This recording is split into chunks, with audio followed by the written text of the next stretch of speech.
कल्पना कीजिए एक ऐसा भारत जहां चारों ओर युद्ध की आंधी थी। मुगलों की हुकूमत, आदिल शाहों की चाल और ब्रिटिशों की नज़र। पर इसी आंधी में एक ऐसा नायक जन्मा जिसने स्वराज का सपना देखा और उसे साकार कर दिखाया। ये कहानी है उस क्रांति की जिसने इतिहास को बदल दिया। ये गाथा है उस साम्राज्य की जिसने दिल्ली तक अपनी तलवार की गूंज पहुंचाई। अगर आप भी उन महान योद्धाओं की कहानी सुनना चाहते हैं जिन्होंने मौत को भी हरा दिया, तो इस वीडियो को अंत तक जरूर देखें।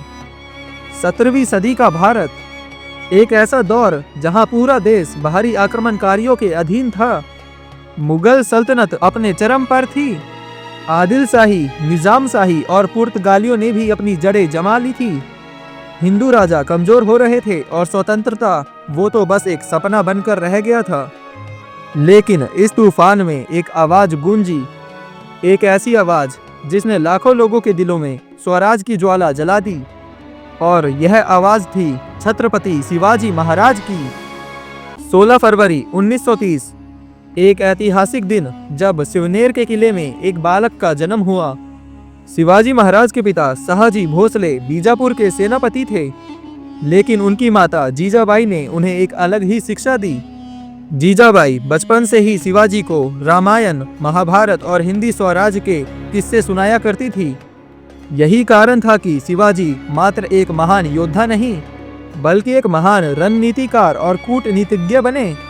मात्र 16 वर्ष की आयु में उन्होंने पहला किला जीत लिया, तोरण का किला, और यहीं से शुरू हुआ मराठा साम्राज्य का स्वर्ण युग। शिवाजी जानते थे मुगलों और आदिल शाहों की सेना बहुत बड़ी है, लेकिन उन्होंने एक अनोखी रणनीति अपनाई, गौरीला युद्ध नीति। घने जंगलों में दुश्मनों को घेरना, पहाड़ों पर दुर्गम किले बनाना, रात के समय हमला करके सुबह तक गायब हो जाना।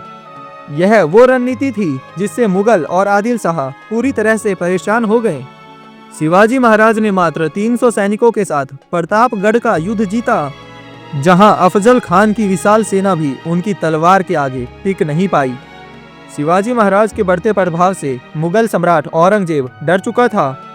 उसने छल से शिवाजी को आगरा बुलाकर बंदी बना लिया, लेकिन शिवाजी वहां पर भी अपनी चतुराई से बच निकले।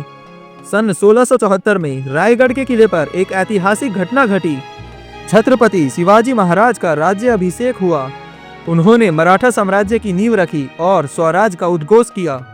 सन 1680 में गंभीर बुखार के चलते उनका निधन हो गया। शिवाजी महाराज के बाद उनके पुत्र संभाजी महाराज ने सत्ता संभाली, लेकिन उनके जीवन की कहानी त्याग और बलिदान का सबसे बड़ा उदाहरण बनी। औरंगजेब ने संभाजी महाराज को धोखे से बंदी बना लिया और उन्हें इस्लाम कबूलने को कहा गया, लेकिन संभाजी महाराज ने कहा, मैं मर सकता हूँ लेकिन धर्म नहीं बदलूंगा। ये बात औरंगजेब को कुछ इस कदर चुभी कि उन्होंने संभाजी के साथ ऐसा किया कि उसे सुनकर किसी के भी रोंगटे खड़े हो जाएं। संभाजी के नाखूनों को निकाल दिया गया, उनके आंखों को फोड़ दिया गया, उनके शरीर को गर्म लोहे से दागा गया, उनके जीभ को निकाल लिया गया ताकि वो स्वराज के नारे ना लगा सकें। और सन 1689 को औरंगजेब ने संभाजी महाराज की क्रूरता से हत्या कर दी।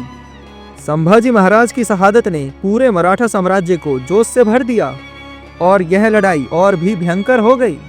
मराठा साम्राज्य का हर एक मराठा मुगलों के लिए काल बन चुका था।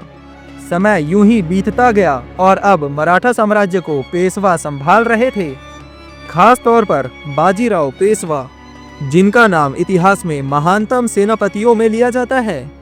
बाजीराव ने कई युद्ध लड़े, लेकिन एक भी युद्ध नहीं हारा। उनके नेतृत्व में मराठा साम्राज्य ने दिल्ली तक अपनी पहुंच बना ली थी, लेकिन अंग्रेज धीरे धीरे भारत में अपनी जड़ मजबूत कर रहे थे। मराठा साम्राज्य का सबसे बड़ा संघर्ष तब हुआ जब पानीपत का तीसरा युद्ध लड़ा गया। यह युद्ध मराठों और अहमद शाह अब्दाली के बीच हुआ, जिसमें मराठों को भारी नुकसान हुआ, लेकिन फिर भी वह पूरी तरह से नष्ट नहीं हुए।